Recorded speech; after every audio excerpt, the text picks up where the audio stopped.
ரகசிய உறவா வெளிப்பட்ட உறவாலாம் சொல்லிக்கலாம். இது அரசு விழா. இப்படிப்பட்ட ஒரு ஆரோக்கியமான சூழ்நிலை நான் வர வேண்டும் நினைக்கிறேன். அரசு விழாவில் மாநில அரசு மத்திய அரசு ஒன்றாக வரும் பொழுது அது அரசியல் விழாவாக அது ஏற்றுக்கொள்ளப்படக்கூடாது, எடுத்துக்கொள்ளப்படக்கூடாது, விவாதமாக்கப்படக்கூடாது என்பது எனது கருத்து. மோடியை கோ பேக்னு யாரும் சொல்ல முடியாது. கோ பேக்னு சொன்னவங்க வரவேற்க வேண்டி வரும் என்பதுதான் இன்றைய அரசியல் சூழ்நிலை. ஆக அன்று கோபேக் சொன்னவங்க தொடர்ந்து கோபேக் சொல்ல முடியாத அளவிற்கு அவர்கள் தள்ளப்படுகிறார்கள். மரியாதைக்குரிய மோடி அவர்கள் உயர்ந்து கொண்டிருக்கிறார்கள் என்பதுதான் இன்றைய நிலைமை.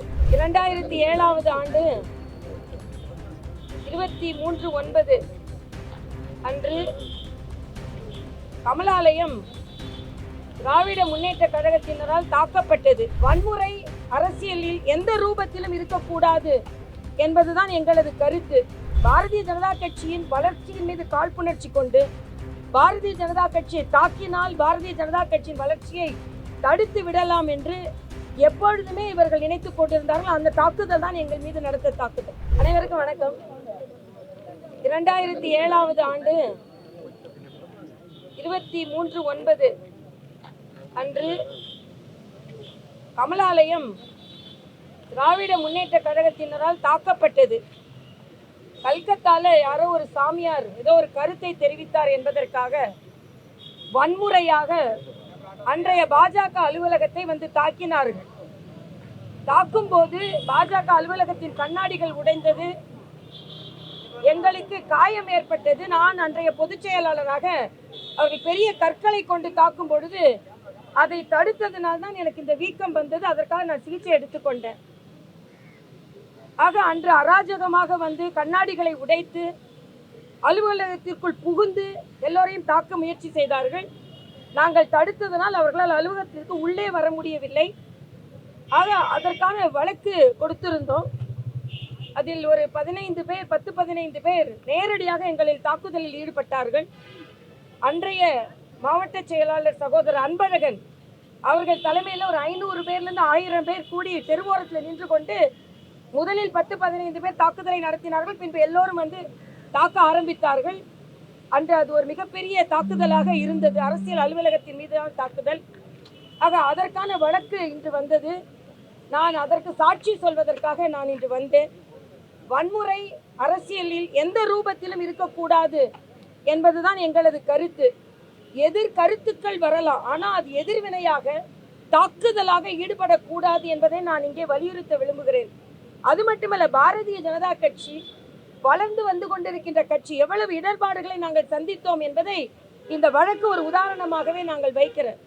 ஆக பாரதிய ஜனதா கட்சியின் வளர்ச்சியின் மீது காழ்ப்புணர்ச்சி கொண்டு பாரதிய ஜனதா கட்சியை தாக்கினால் பாரதிய ஜனதா கட்சியின் வளர்ச்சியை தடுத்து விடலாம் என்று எப்பொழுதுமே இவர்கள் நினைத்துக் கொண்டிருந்தார்கள். அந்த தாக்குதல் தான் எங்கள் மீது நடத்த தாக்குதல்.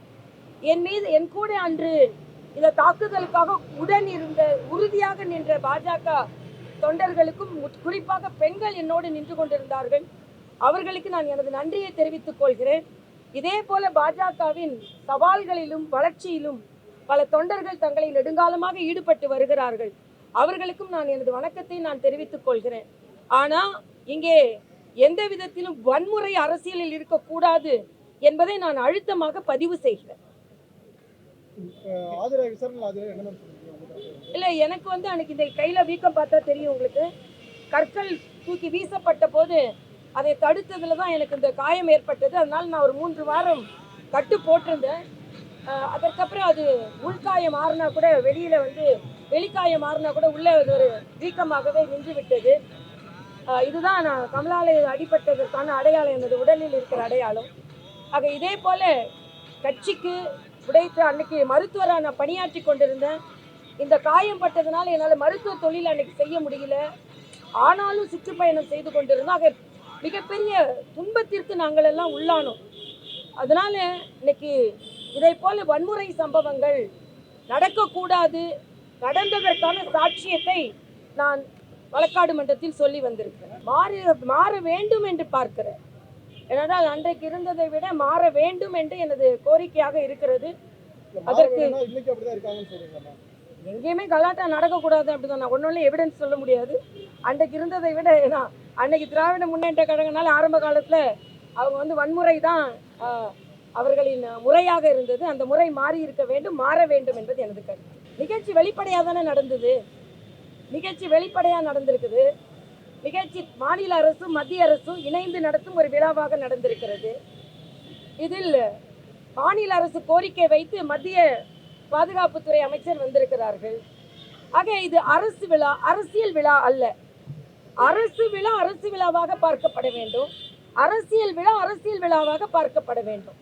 அரசியல் விழாக்களில் இவர்கள் கலந்திருந்தால் அது ரகசிய உறவா வெளிப்பட்ட உறவான்லாம் சொல்லியிருக்கலாம். இது அரசு விழா. இப்படிப்பட்ட ஒரு ஆரோக்கியமான சூழ்நிலை நான் வர வேண்டும் என்று நினைக்கிறேன்.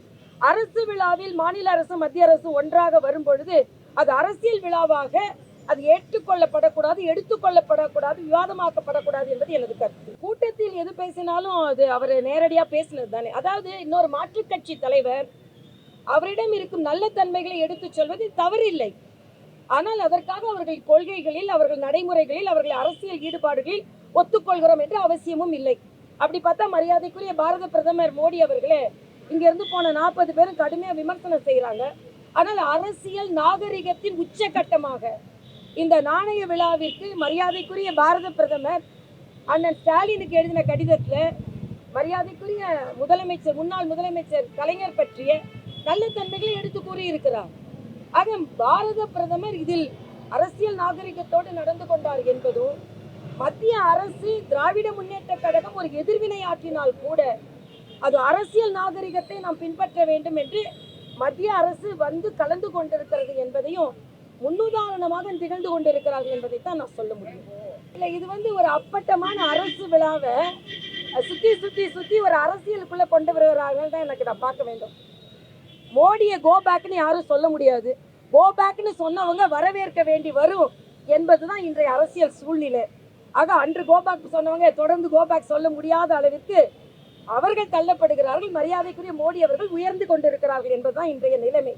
அதனால இன்றைய காலகட்டத்தில் அதனால தான் சொல்றேன், இவர் எதிர் அரசியல் செய்யறதை விட ஒரு முதலமைச்சர் வந்தா, ஒரு பிரதம அமைச்சர் வந்தா அவரை வரவேற்று அவருக்குள்ள மரியாதையை கொடுக்காம கோபேக்னு சொல்றது, அதுக்கப்புறம் இப்படிலாம் சொல்றதுன்னா அதுக்கு எதிர்மறை அரசியல் இல்லாமல் ஒரு நல்ல அரசியல், நேர்மறை அரசியல் இருக்க வேண்டும் என்பதான் என்னது. இல்லை, அந்த கண்காட்சியும் பார்க்கணும்னு சொன்னால் ஒரு இன்னொரு அரசியல் கட்சி தலைவரின் நிகழ்ச்சிக்கு வரும்பொழுது இப்போ மரியாதைக்குரிய பாரத பிரதமர் அவர்களின் நினைவு நாள்களில் எதிர்கட்சி தலைவர்களின் நினைவிடங்களுக்கு போகிறார்கள்.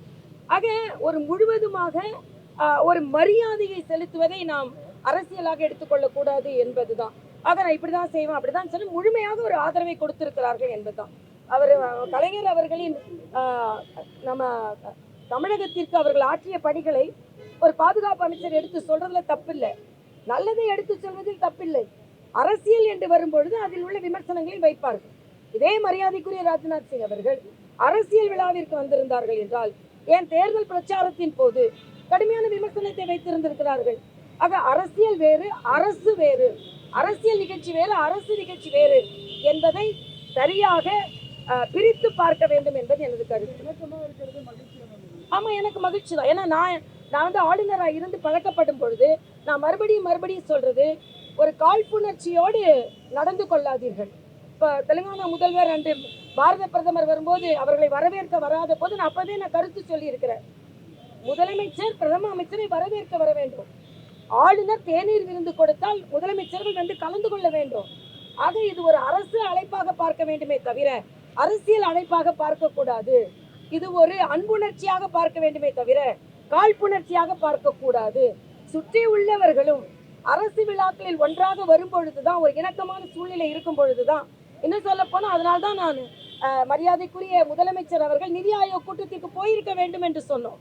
இன்னைக்கு பெருந்தன்மையோடு ராஜ்நாத் சிங் போன்றவர்கள் இங்கே வரும்பொழுது முதலமைச்சர் அவர்களும் பெருந்தன்மையோடு நிதி ஆயோக் கூட்டத்திற்கு போயிருக்க வேண்டும், போய் தமிழகத்திற்கு என்ன வேண்டும் என்று கேட்டிருக்க வேண்டும்.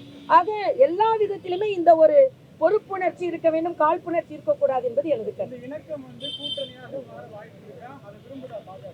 அதாவது அரசு விழாவில் 2 பேர் வந்தார்கள் என்றாலே கூட்டணி என்று சொல்ல முடியாது.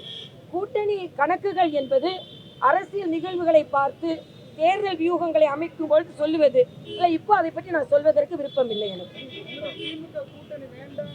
இல்லை, நாங்கள் இப்போ அதை பற்றி சொல்லவே முடியாது. நாங்கள் நாங்கள் தனித்தன்மையோடு வளர்ந்து வருகிறோம் என்பதை நான் சொல்கிறேன். கால்நடைத்துறையில 245 ஆம்புலன்ஸ் வந்து நீங்க மத்திய நிதியிலிருந்து கொண்டு வரப்பட்ட ஆம்புலன்ஸ் வந்து இன்னைக்கு வந்து திறந்திருக்காங்க. இதுக்கு முன்னாடி மத்திய நிதின்னு சொல்லிட்டு அதை நிறுத்தி வச்சிருந்தாங்க, முடக்கி வச்சிருந்தாங்க. ஆனா இது நிகழ்ச்சிக்கு அப்புறம் துவங்கி இருக்காங்க. இது எப்படி பாருங்க? நீங்க அவங்ககிட்ட தான் கேட்கணும், அவங்ககிட்ட கேளுங்க என்ன சொல்றாங்கன்னு பாருங்க.